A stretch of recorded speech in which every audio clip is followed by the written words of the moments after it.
The therefore there in verse 1, that therefore that starts that chapter is the hinge of the entire book of Romans. You see, Romans, if you're doing it in the simplest way to think about it, Romans is divided into two major sections. Chapters 1 through 11, Paul is telling you all about what the gospel is, 11 chapters worth. In the last 5 chapters, he's going to start to unpack what you should be because of the gospel. But the second word is therefore. It says, I appeal to you therefore. But what is that therefore? So when you take a 30,000 foot view of the book of Romans and pretty much any of Paul's letters, we see that there are two massive sections of the letter. The first 11 chapters, Paul is telling you about the gospel and what it is. In the last 5 chapters, he begins to unpack what you should do because of it.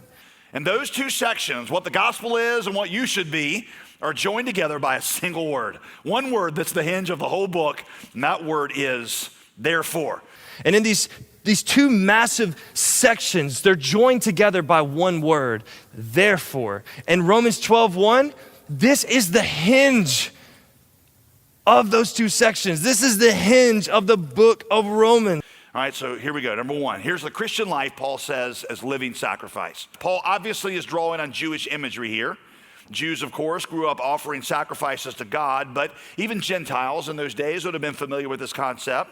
Obviously, Paul is drawing on some Jewish imagery here, because the Jews, they grew up giving and making sacrifices, and the Gentiles, they would have been very much familiar with this concept.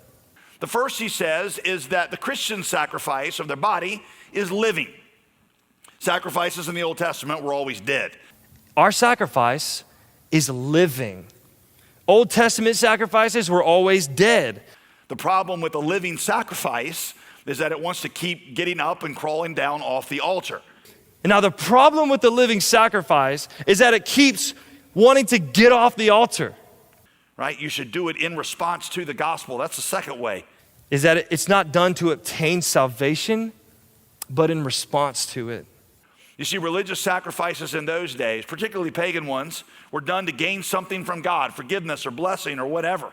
Religious sacrifices in those days, whether Jewish or pagan, they were always done to gain something from God.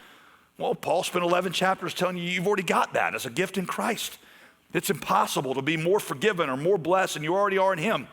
Paul just spent the last 11 chapters talking about how you cannot be any more forgiven or have any more favor because of Christ. Transformed. It's the Greek word metamorpho. And it's where we get the word, obviously, metamorphosis. And the second commandment he gives is to be transformed. And that Greek word is where we get our English word metamorphosis. It means to be changed from within. It's the word we now use to describe what happens to a caterpillar when they sew themselves up in a cocoon. It's the process that a caterpillar goes through to turn into a butterfly, and it's just like Christ.